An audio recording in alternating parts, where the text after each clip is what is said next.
తేల్చిన తర్వాతనే బీసీ రిజర్వేషన్లు పెంచడానికి వీలవుతుంది. అంతేకాకుండా కాంగ్రెస్ పార్టీ అగ్రనేత రాహుల్ గాంధీ జనాభా ప్రకారం ఈ స్థానిక సంస్థల రిజర్వేషన్లే కాకుండా విద్యా ఉద్యోగాల రిజర్వేషన్లు వేస్తాము, జనాభా లెక్కలు తీస్తామని అనేక సందర్భాలలో దేశంలోని బహిరంగ సభలలో ఒక 100 సార్లు ప్రకటించారు. ఆయన అంకిత వారిని మేము అభినందిస్తున్నాం. అయితే ఆయన ఆశయాలకు తగ్గట్టు ఇక్కడ ప్రభుత్వం కూడా కులగణన చేయాలని చెప్పి డిమాండ్ చేస్తున్నారు. కులగణన చేసి రిజర్వేషన్లు పెంచితే న్యాయపరమైనటువంటి అవరోధాలు ఏమైనా ఉంటాయేమని అనుకుంటున్నాను. న్యాయపరమైన చట్టపరమైన అవరోధాలు ఎందుకు ఉండవు? ఎందుకంటే అగ్రకులాల్లోని పేదలకు 10% రిజర్వేషన్లు జనాభా లెక్కలు లేకుండా పెంచారు. పెంచినప్పుడు సుప్రీంకోర్టు 50% సీటును అవుట్డేటెడ్, పరిమితి లేదు, దాన్ని అవసరాన్ని బట్టి కాలానుగుణంగా మార్చుకోవచ్చు అన్నారు. కాబట్టి 50% సీలింగ్ను సుప్రీంకోర్టు కొట్టేసింది. కాబట్టి ఇక్కడ కూడా అది వర్తించదు. బీహార్ ప్రభుత్వం 70% రిజర్వేషన్లు పెంచారు కులగణన చేసి. తమిళనాడు కులగణన చేసి 69% రిజర్వేషన్లు పెంచారు. కులగణన ఉంటే రిజర్వేషన్లు పెంచుకోవచ్చని సుప్రీంకోర్టు అనేక కేసుల్లో, ఉత్తరప్రదేశ్ కేసులో, మధ్యప్రదేశ్ కేసులో చెప్పారు. కాబట్టి ఇక్కడ జనాభా లెక్కలు తీసి రిజర్వేషన్లు పెంచితే సుప్రీంకోర్టు తీర్పులు కానీ ఏది కూడా అడ్డం రాదని ఈ సందర్భంగా గుర్తు చేస్తున్నాం. అంతేకాకుండా ప్రభుత్వానికి నేను చెప్పేది ఏంటంటే, కాంగ్రెస్ పార్టీ అగ్రనాయకుడు రాహుల్ గాంధీ రిజర్వేషన్లు పెంచుతాము అని అనేక సందర్భాల్లో చెప్పాడు. కాబట్టి ఈరోజు కాంగ్రెస్ పార్టీకి, ఇండియా కూటమికి పెద్ద ఎత్తున మెజార్టీ దగ్గర ఉన్నది. ఎన్డీఏ కూటమి, ఇండియా కూటమికి నెక్ అండ్ నెక్. బీసీ రిజర్వేషన్లు పెంచాలని రాహుల్ గాంధీ ప్రైవేట్ బిల్ పెట్టాలని మేము సూచిస్తున్నాం. ప్రైవేట్ బిల్ పెడితే పార్లమెంట్లో, లోక్సభలో దానికి అన్ని పార్టీలు మద్దతు ఇస్తాయి.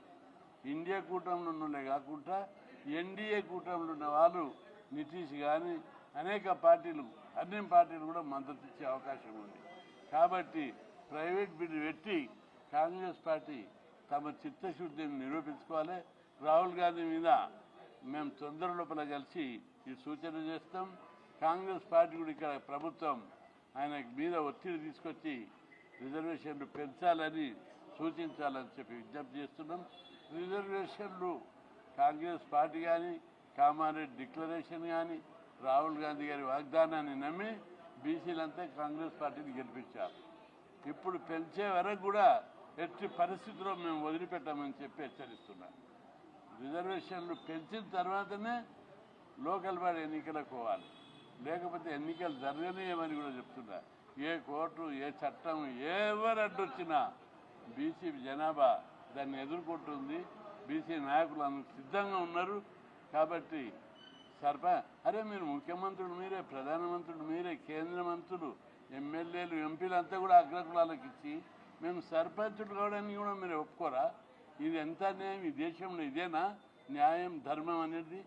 అందుకే ఎట్టి పరిస్థితుల్లో సర్పంచ్, ఎంపీటీసీ, జడ్పీటీసీలో బీసీలకు 42% రిజర్వేషన్లు పెంచిన తర్వాతనే ఎన్నికలు జరపాలి. లేకపోతే బడ్జెట్ పోతుంది, దీనికి లీగల్ ప్రాబ్లమ్స్ ఉన్నాయని పొట్టి సాకులు చెప్పొద్దు. దానికి మార్గాలు ఉన్నాయి. మీకు తబలా కొట్టేటోళ్లకు దండాలు పెట్టేటోళ్ళు కూర్చొని మాట్లాడరు కాదు, ఓపెన్ డిబేట్ పెట్టు. మేము అందరం సూచనలు ఇస్తాం, అవి అన్నింటిని అధిగమించే మార్గాలు చూపెడతామని ప్రభుత్వాన్ని హెచ్చరిస్తున్నాం.